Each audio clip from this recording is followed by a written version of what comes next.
Hey guys, sorry I meant to post this a little bit earlier, but we were out of town, and so you only have one lecture this week though, so this will be all you need to watch.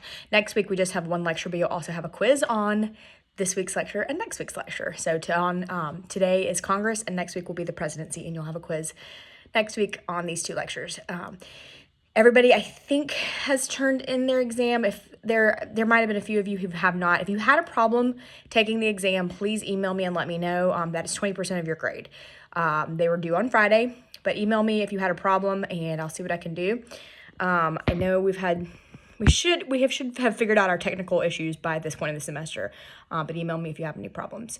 All right, I'm gonna dig right in, guys. I could talk about Congress for a really long time because I've spent almost my entire career working for Congress, and I still sort of am in a little bit of a different way. But I'm going to try not to talk too much because I could go on forever. Anyway, all right. So the Constitution says that the president can nominate, with advice and consent of the Senate, a member of the Supreme Court, right? This is a purposefully vague part of the Constitution. They wanted to put a legislative check on presidents while keeping primary control in their hands.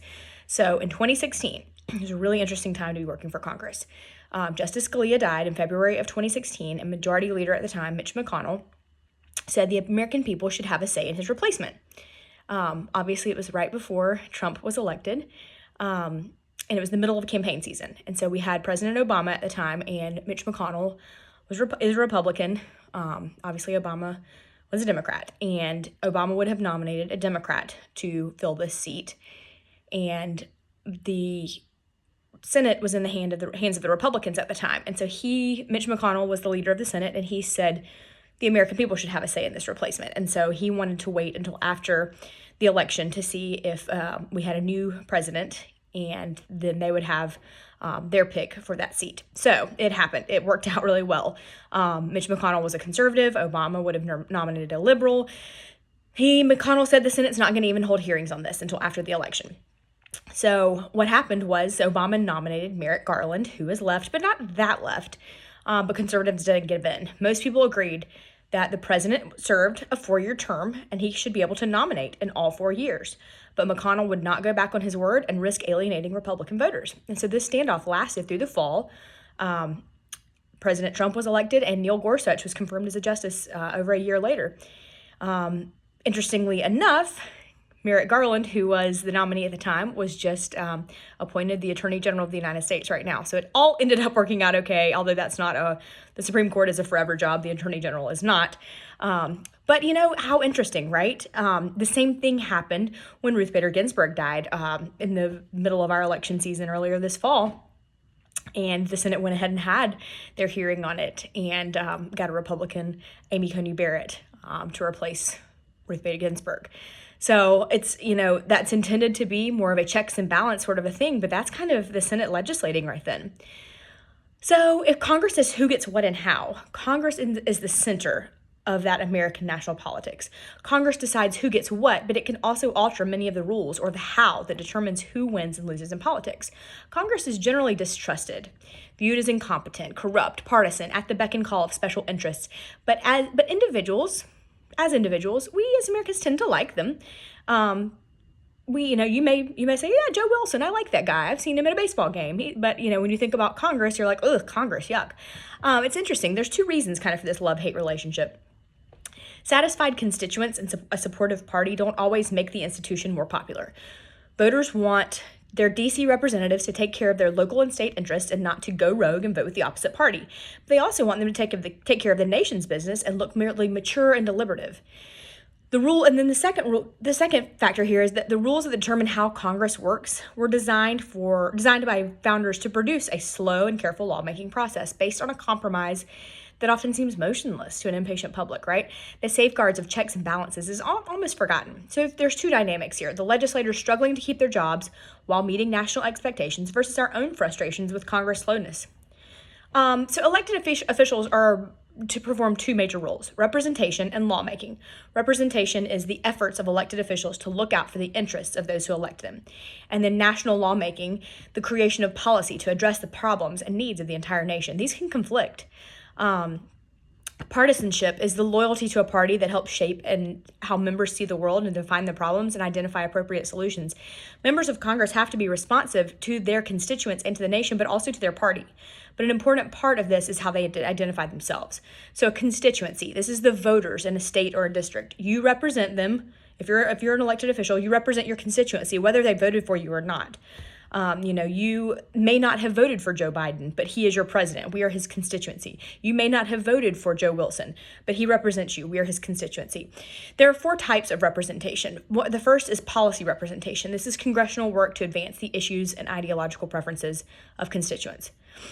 For example, those who represent a big oil state will vote for big oil. They're going to, those who represent farmers vote for farms. The second is allocative representation, the congressional work that's done to secure projects and services, funds for the represented district. This used to be called pork barrel projects for like bringing home the bacon, now referred to as earmarks. Now, interesting, very up to the minute information here. Earmarks are legislative provisions to allocate spending for a specific purpose or project.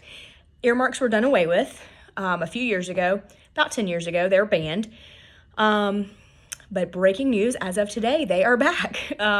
So this is a way for a legislator to say, I want this specific money to go to this specific project in my home district. Joe Wilson can say, I want this money in our presidential budget to go to this park that we're building in Lexington. And it's just a way to specifically spell out what the money needs to go to. All right, third, casework. Legislative work on behalf of individual constituents to solve their problems with government agencies and programs.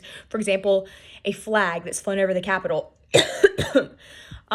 There's something called franking. This is the privilege of free mail service provided to members of Congress. That's something that they can do. They can send free mail. They can mail you a flag.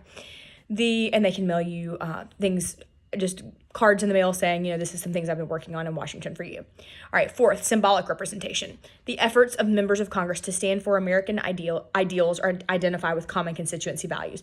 For example, a member of Congress may speak at your graduation or attend a town meeting. They try to speak colloquial, dress like others around them. If your member of Congress is attending a state fair, he's not going to show up in a suit and tie. I worked for a member of Congress who was in big business for a really long time before he was elected, and I really had to work hard on getting him to not wear a coat and tie everywhere he went. If you're going to visit a farm, you don't need to be wearing a coat and tie. You need to dress like everybody else around you. This is supposed to say, I am one of you. You can trust me.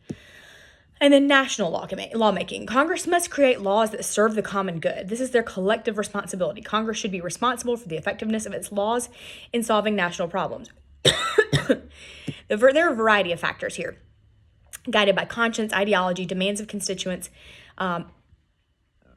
interest groups, party position. They can be at odds, making it hard to fulfill a collective responsibility. We want a Congress that focuses on the nation's problems, but as voters, we tend to reward members for putting constituent concerns first.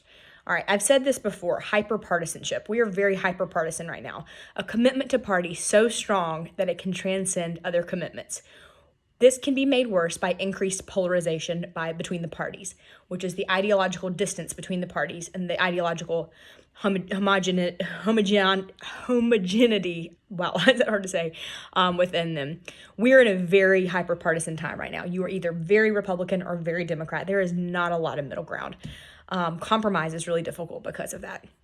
So the founders gave Congress a lot of power, but it couldn't really have imagined the scope of contemporary congressional power since they never really anticipated the growth of the federal government to today's size. They were more concerned with the representation of a short-term popular opinion and less with the conflict between local and national interests.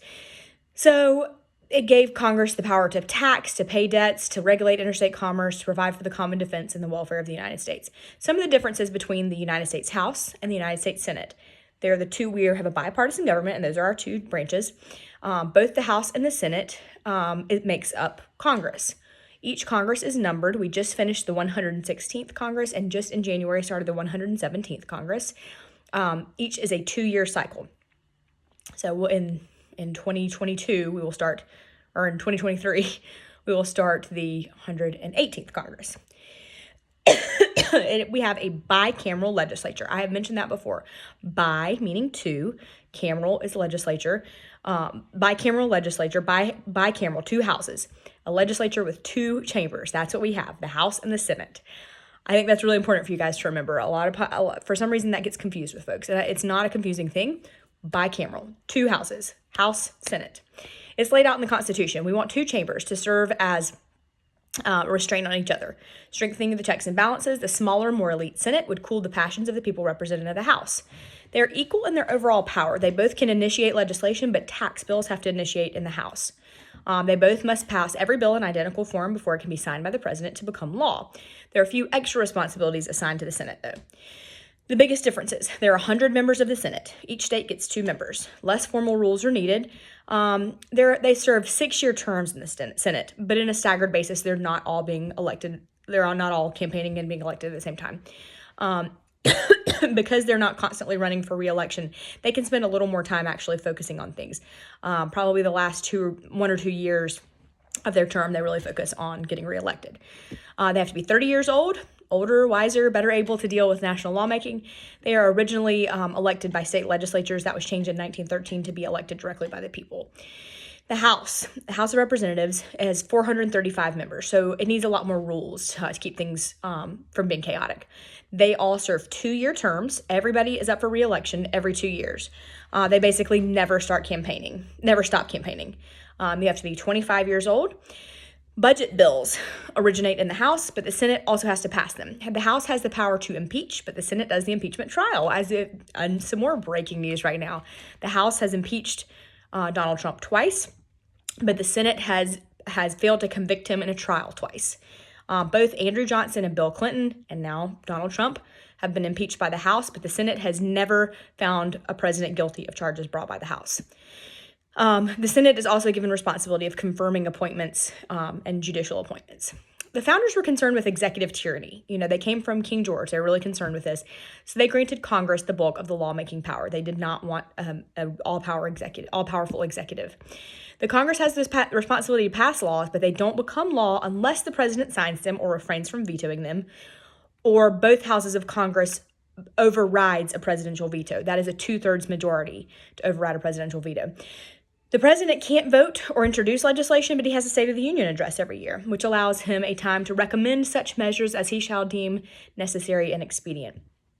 Congressional oversight is a committee's investigation of the executive and of government's agencies to ensure they're acting as Congress intends. This is a committee I worked for, actually, when I worked for Congressman Trey Gowdy. He was the chairman of the House Oversight Committee. They do this through hearings and selective investigations of executive actions, but it is intended to be a check on the executive. Another check on the executive is the requirement that presidential appointments must be made with the advice and consent of the Senate. This is the constitutional obligation that the Senate must approve certain executive appointments. Sometimes the Senate can use their power to do more than advise and consent, such as what we talked about earlier, Merrick Garland and Neil Gorsuch. They tied up appointments for political reasons. There's a difference in constituencies. President and Congress each look at policy in terms of a national constituency and their own policy program.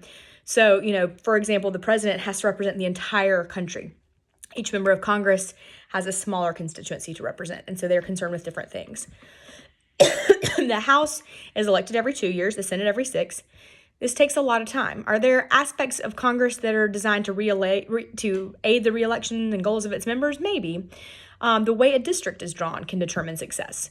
So the Constitution says each state will have 2 senators, which is easy. The House will be allocated on the basis of population of each state, which fluctuates over time, right?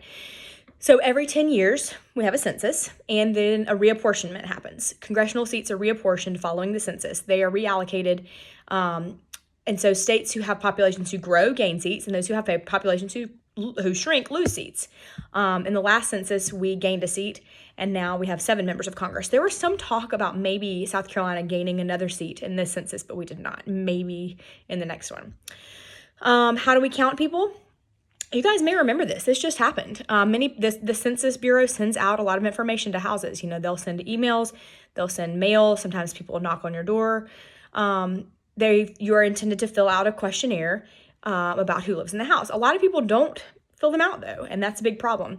Maybe poor people, maybe immigrants who can't be counted, but are afraid to be counted because they're afraid to fill it out. The Democrats really focus on trying to find those people. Republicans are a little less concerned with that. Then something called redistricting is the process of dividing these states into legislative districts. They want to keep the districts relatively equal in population, one person, one vote, to keep all the districts equal in population. So the average district size is about around 700,000 people, which, can turn into a bitter political battle because it's carried out by state legislatures to draw the lines. And that has a lot to do with how it gets elected. Something called gerrymandering, you may have heard of before, is redistricting to benefit a particular group. It can result in some strange shapes. If I was there drawing it for you, I'd draw, some weird shapes that we have seen a congressional district to look like. There are 3 types of gerrymandering. Partisan gerrymandering, intended to control the majority's party and to increase the number of districts that party can draw. And then something called pro-incumbent gerrymandering, where the legislators agree to create a district to enhance the electoral security of a current member of a party. And then the third is racial gerrymandering, which is redistricting that can enhance or reduce the chances that a racial or ethnic group will be elected to draw members to the legislature. It's pretty highly controversial, racial gerrymandering. Courts struggle to find a fair set of rules for following district lines. It can mean a good thing or a bad thing. It can mean we're going to draw this district a certain way because it's going to guarantee that we get a certain minority in this seat because this is where this group tends to live. Race is a suspect class, as we talked about before, so this is subject to strict scrutiny and it must fulfill compelling state purpose. But it's perfectly constitutional. I've got a scratch. I don't know what's going on. Sorry. Is geography a better base for congressional representation than race, religion, gender, occupation, or socioeconomic group? That's something to think about. So, all right, now pretend you've decided to run for Congress. You must live in the state you're representing, and now you have to live in the district that you're representing as well. There are no educational requirements. You don't even need to have graduated from law school, from college, from high school, nothing. There are a lot of lighter job qualifications than most jobs that you would be applying for probably even now. But you have to really prepare yourself to be exposed to the critical scrutiny of your prospective constituents, your prospective opponent. You're really going to be put under the microscope. Why would anyone want this job? We say that a lot, especially as somebody who's worked for a lot of members of Congress and worked on re-elections for some folks. Some are motivated by the desire to serve the public. Maybe they're motivated by ideology, a commitment to enact policy that represents their strongly held values. They make $174,000 a year, which puts them as a top wage earner, but honestly, that's not. You have to consider that they must maintain 2 residencies, one in D.C. and one back home in the district. They can't have another job. Being a legislator is a full-time job. Living in D.C. is super expensive. That salary doesn't cover it for a lot, and a lot of members of Congress sleep in their offices. So if you ever hear anything about a wealthy member of Congress, they may be wealthy, but it is not wealth that they are earning while they're in Congress. It would be wealth from something else. Some of the perks you have as a member of Congress include travel allowances. This isn't like just, hey, here's some money, why don't you fly to Paris? No, this is not generous like that. It is a travel allowance that allows them to fly back and forth to their home state. It's not, it's fair, but it's not, and it's something that's very scrutinized. They're considered, and the text describes having ample staff, which I thought was kind of interesting because I've worked for a lot of members of Congress and there's usually like maybe 7 of us in an office. It's not necessarily ample. We're always pretty overworked as well. Franking privileges I talked about earlier, that's being able to send mail. Free parking at the Reagan Airport. I thought that was so funny that the book said that because honestly, they get a little card they can stick in their car that really allows them free parking in a lot of places, but they get health and life insurance and a pension if you work there for a certain amount of time. The staffers get the same sort of benefits there as a member of Congress. So people kind of get hung up on that. Oh, you're just here so you get your pension. That's no. They have to work there for a certain amount of time to get that, and they get the same thing that I get. Job security, non-existent, right? For anyone, for a member of Congress, for their staff, no matter how hard you work, you are sure to face an opponent in the next election who claims that you're not doing enough and it's time for a change. So they work harder, they raise more money, and have to be more popular just to keep their jobs. It's really frustrating. but it's also fun. It's hard on families who either divide their time or live without one parent for part of the year. And a lot of people become disenchanted with the job. The level of conflict is really high. Bitter partisan infighting is really rough. It makes it not fun to watch sometimes. And it's not as fun as it used to be. It's gotten really, because of the hyperpartisanship. But it's still it's a neat place to be. What it takes to win. Usually you need political and financial assets. You need experience. Political amateurs don't usually win unless they're famous or wealthy like Trump. You have to think about, is this in a district or state I can win? Who is my opponent going to be? Can I get the funds necessary to win? What kind of year is this going to be? Is it going to be a good year for Republicans? Is it going to be a good year for Democrats? If it's a presidential election year, if there's enthusiasm for a popular presidential candidate, might sweep fellow party members to victory in a coattail effect, which is the added votes received by congressional candidates of a winning presidential party. And there's something called midterm loss, which we have seen every year for a long time. This is the tendency for the presidential party to lose congressional seats in off-year elections. Okay, so the president gets elected every 4 years, and the House gets elected every 2. So in that in-between race, when the president, we're not having a presidential election, which we're going to see in 2022, next year, that'll be a midterm election. We have right now a Democrat in the presidency, a Democratic Senate, and a Democratic House.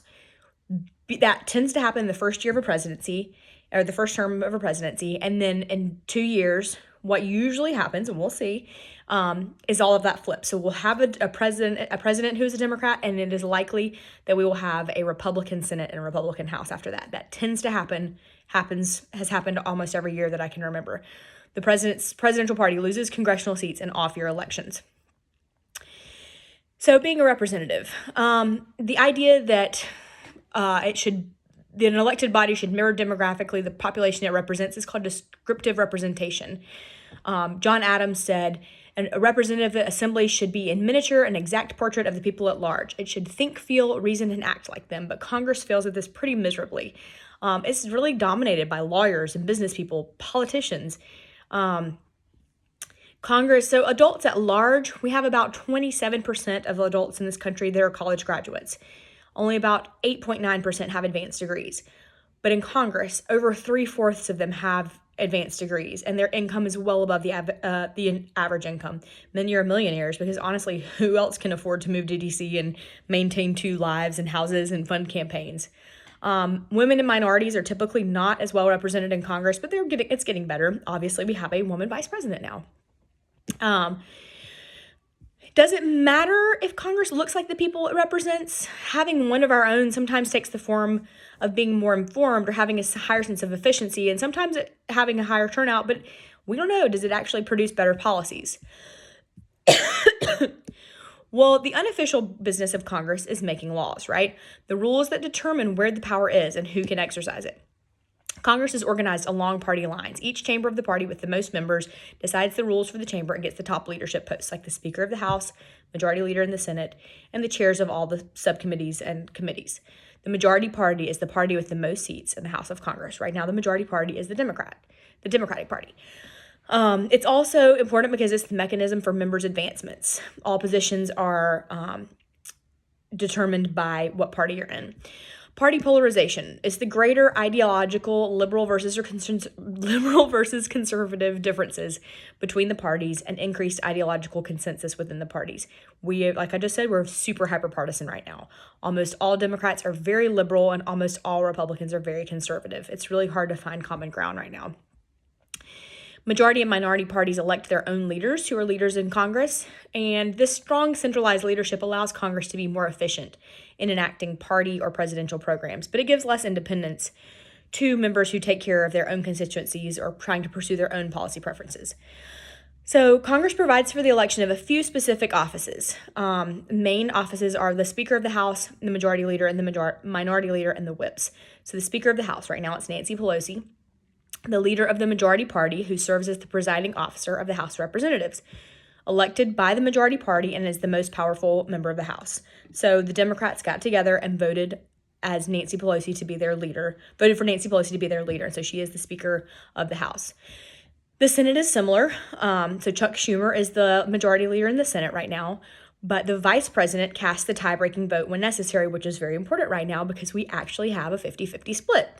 We have exactly the right split in the Senate, and so we need our vice president. So Kamala Harris will come back and cast a tie-breaking vote when it is needed, but she otherwise will not vote. When a vice president's not president, which is usually, the presiding officer is the president pro tem, which is the honor given to the longest serving senator of the majority party, but is usually performed by a junior member. The presiding officer in the House is less powerful, where debate is tightly controlled. Each chamber has what's called a whip, which comes from an old English hunting expression, the whipper in. They're charged with keeping the dogs together in pursuit of the fox. They are elected by the party members, and they are intended to find out how their members of the party are planning to vote. So the whip's office would call and say, how is your boss planning to vote on this bill that we're going to go vote on in an hour? And I say, oh, he's going to vote against it. And they're like, no, we need him to vote for it. What can we do to change how can we negotiate here? Can we get an amendment? Can we call in another favor for you? We need your vote. So that's what the whip's job is. Leaders can exercise only the power that their party members give them. And you have what's called a seniority system, which is the accumulation of power and authority in conjunction with the length of time spent in office. We have committees. They meeting as full bodies. It would be hard for the House and Senate to deliberate on all 10,000 bills and 100,000 nominations they receive every 2 years. So this is broken up and sent to committees. Constitution says nothing about committees, so it's completely creatures of the chambers of the Congress they serve. The longer service you have on a committee gives you more expertise and specialization in these particular areas.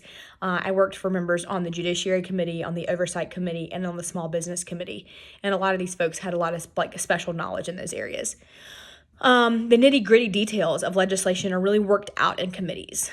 They consider alternatives. They draft legislation. They are the information gatherers of Congress. They hold hearings, staff reports, investigations.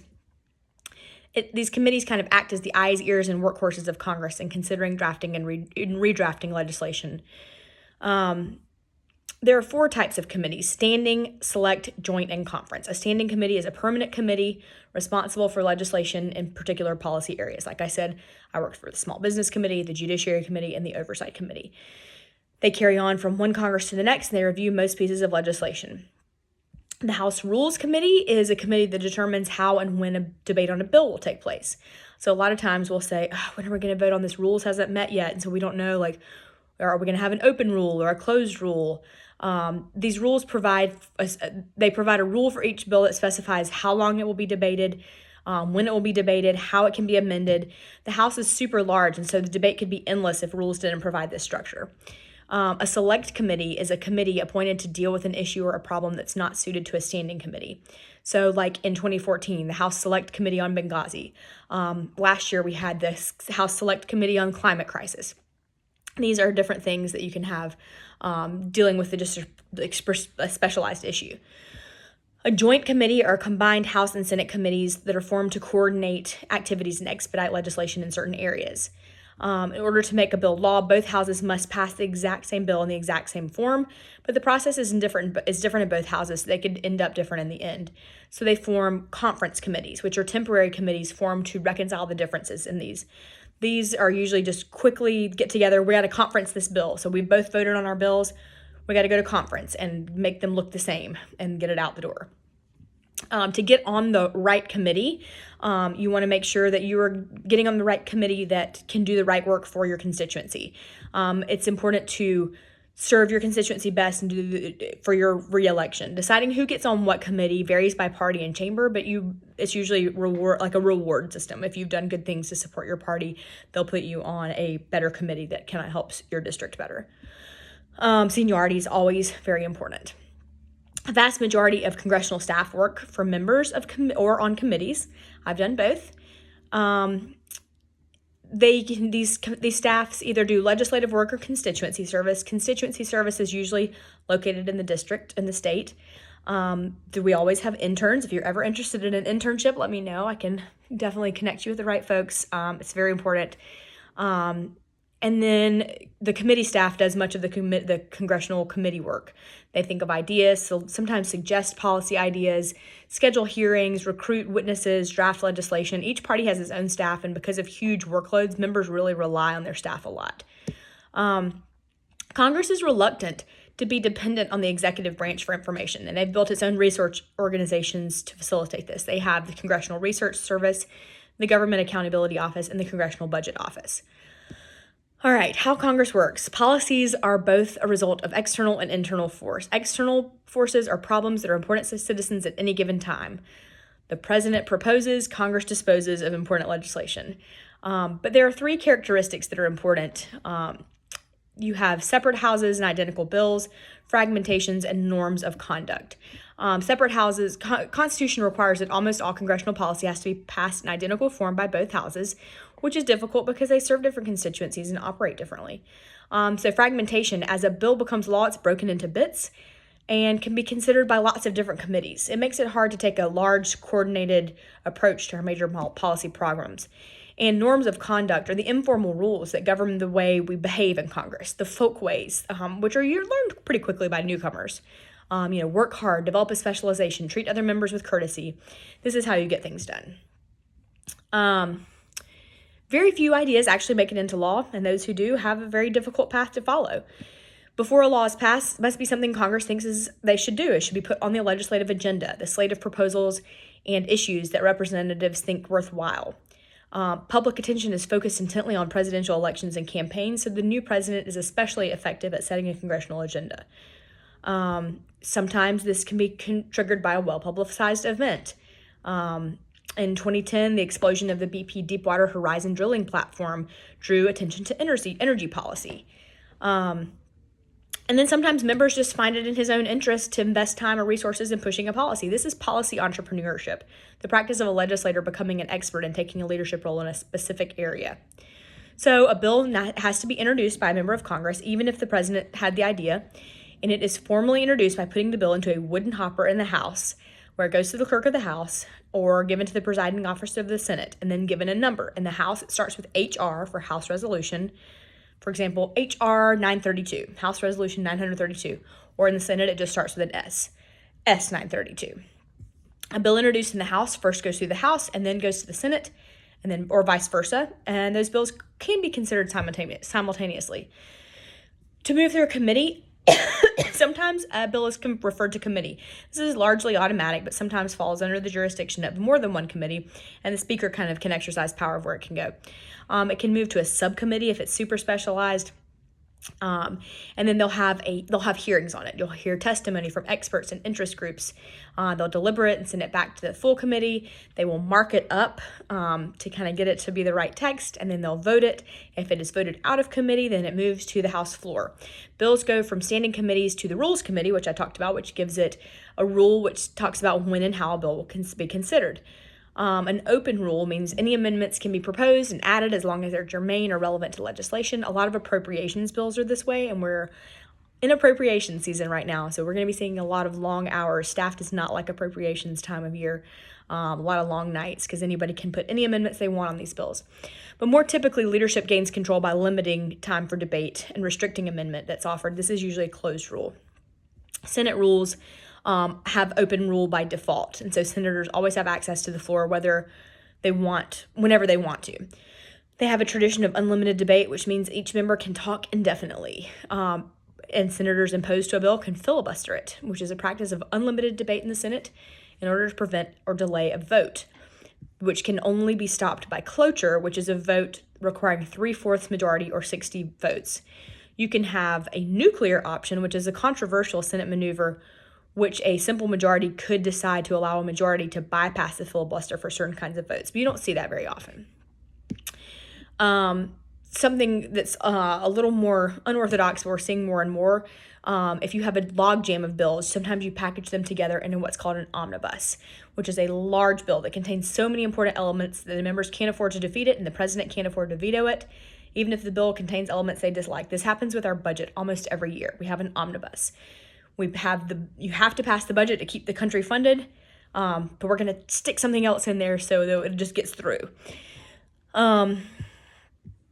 So some final challenges before a bill can become law. A bill can be killed or left to die in subcommittee, full committee, or the Rules Committee, any committee in the Senate, and then it has to pass votes on both floors of the both houses. There are a lot of places it could die, but so a lot of steps to getting it all the way. To vote in the House, you can either have a simple voice vote, all in favor say aye, all opposed say nay, or they can do what's called a roll call vote, which is a publicly recorded vote on bills and amendments on the floor of the House or Senate. That becomes a matter of public record, and it can be monitored by anybody. You know, they say, Mr. Wilson, aye, you know, Mr. whoever, nay, you know, and so then it's on the record how you voted. If it's just all in favor say aye, all in favor say nay, there's not an actual record of it. So it depends on the type of vote as to know if somebody voted for something or not.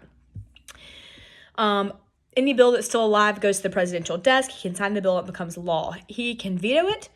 And there could be what's called a veto override, which is a reversal of a presidential veto by a 2/3 vote in both houses of Congress. Or a president can kill a bill with a pocket override, which is a presidential authority to kill a bill submitted within 10 days by just not signing it. All right. You know, in 2016, a lot of Americans were really angry with the way things turned out, the way I started talking about the way the Senate held up the vote on the Supreme Court. They were angry with the government, and they were targeting this anger at Congress. Media attention doesn't help, but there's a lot of partisanship in contemporary Congress, and a repeated legislative crises as parties are unable to compromise is no doubt a major contributor to why we have such low regard for the unhappiness with Congress. Does it make a difference that Americans dislike Congress so much? We've discussed things like term limits, limiting how long you can be there in Congress. But you know, then you lose that institutional knowledge that you gain by being there for a long time. You know, you could talk about campaign finance reforms can have some impact. Some institutional reforms that could speed up lawmaking, but this will probably not fundamentally change how the people feel about Congress. Congress has the power to act when it's unified and motivated, and it usually does. It just has a harder time getting things done in a sharply divided society. Our founders intended to create this legislature that wouldn't move hastily without deliberation, but it works so well that sometimes it feels like Congress doesn't move very much at all. Democracy's messy, you guys. Congress has the conflicting goals of representing constituents, working together to solve national problems, and operating as members of opposing partisan teams. These goals often and necessarily conflict, which is fascinating up close, but ugly to an average citizen. All right, you guys, that was a lot. Sorry I went through that quickly. I could really talk about Congress for a while, and hopefully I'll have some more fun tidbits as things are unloading in DC right now. All right, that's the only lecture for this week. I don't have any questions to post for you, but if you have any questions for me, always feel free to email me, annalyrets@gmail.com. And then next week we will talk about the presidency, and then I will post your quiz after that. All right, have a good one.